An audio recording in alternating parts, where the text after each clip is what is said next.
really surprising. I used to have an arm sling to keep me company, and having an arm sling was very funny because white women still look at you like you're black when you have an arm sling, and I realized this. Because I was on the train, and I had my arm sling on, and this white lady clutched her purse. And I was like, what the fuck do you think I'm gonna do in this situation? Like, do you think I got this arm sling as a disguise to make myself look weak, and therefore less likely to rob you? Because that's a good idea, and I might do that. You're a genius, lady. I don't even need to sue anymore. I got my money maker. I know what I'm doing. I work with teenagers. Yeah, it's not like a mentorship program or anything. I literally work with teenagers. They're my colleagues.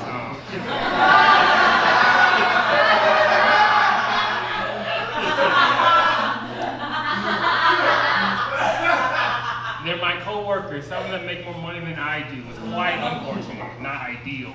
I show up to work, and every day a 17-year-old talks to my 24-year-old ass, and they're like, why the fuck are you here? And I'm like, yo, stand-up comedy does not pay right away. And they're like, oh my God, you do stand-up comedy? Are you good? And then another one interrupts, and they're like, clearly not, he works here. I work at Navy Pier. You don't see Kevin Hart pressing buttons at Navy Pier. I work at the Ferris wheel, so. It's not what superstar comedians are doing to spend their time, so. I like working at the Ferris wheel because the entrance is low. So in order to enter safely, you have to duck. So we yell this, right? Every day, we're like, watch your head. But every day, a woman who's very short will come up and be like, I don't have to duck, I'm short, ha ha. Boom, and bumps their head. Every single day. And even better, a short man who does not need to duck will duck to make himself feel tall. It's very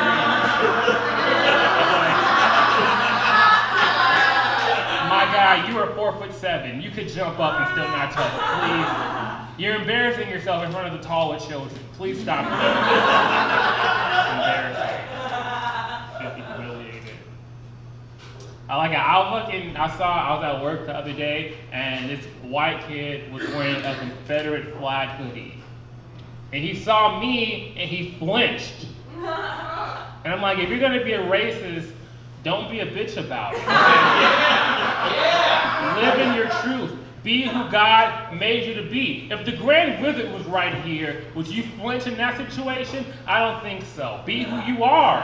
Live your truth, okay? I have to imagine he was in front of the mirror, right? He was wearing like a regular hoodie, and like he's like, oh, this matches my shoes. But it doesn't say fuck black people enough. So I'm gonna go with the Confederate flag hoodie. You made that choice. You gotta live with it, okay? I'd rather you call me the N-word than flinch like a little punk or something. Be truthful. You know, I never really understood I never understood like representation on television. You know, everyone being like, you know, there should be more colored people. Like, I get it, but like, I grew up around all black people. I saw black people every day. So white people on television was mind-blowing for me. That was an eye-opening thing for me, and it was very helpful because I could watch Boy Meets World and point to my mom and be like, look, Mom, Corey's mom doesn't hit him when he talks back, okay? We can learn from this. We can pick up on some things, right? On Full House, they talk about their problems, okay? There's no belts in the room, nothing like that, no weapons being picked up, okay? The only time you use a bat is to play baseball. There's no hitting, okay?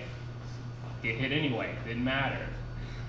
I didn't understand either the big hoopla about having black people on the show Friends, because I watched that show my whole life and never did I think a black person needed to be there.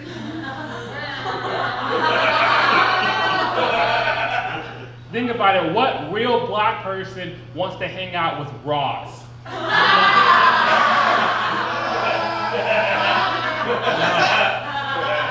That's as realistic as that show could have been. At the one time they had a black woman on there, besides like Gabrielle Union or something, she was dating Ross, and quite literally they were dating, and quite literally she made out in front of a guy right in front of him, and they broke up, and then you never saw her again.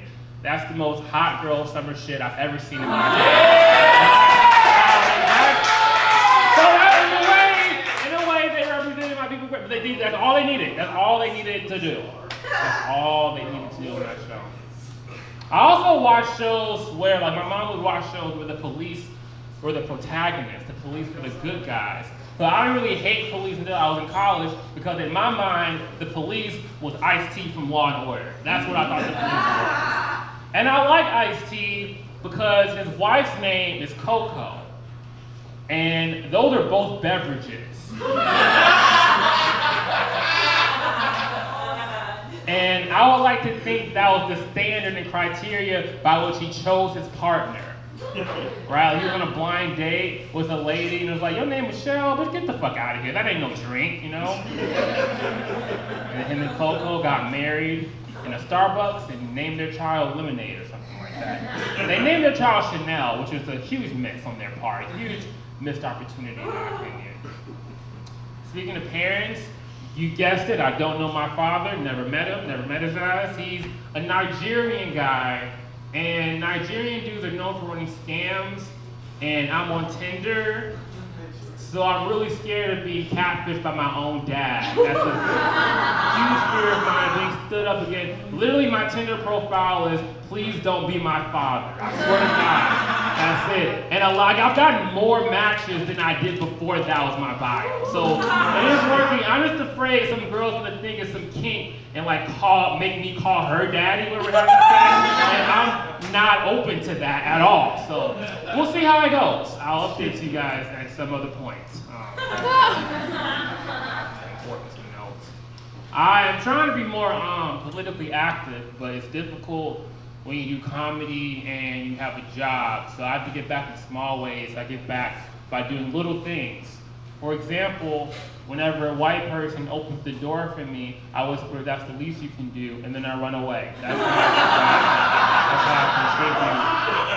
I contribute. I do think I'm saving the world the best that I can. Martin Luther King would be proud of me. He would. I'm trying to end racism, and at this point, there really is no logical, strategic way. We really do need to come up with something extreme. Like, we have to do like fucking time travel or something like that. And I want to be the first person to try time travel to end racism because I know exactly what to do, okay? Here's what we're gonna do. I'm gonna go straight to 1491. I'm gonna go to Europe with an army of niggas and a machine gun. And as soon as I land in Europe, I will yell to the sky, I am your new leader. Rule number 1, no sailing.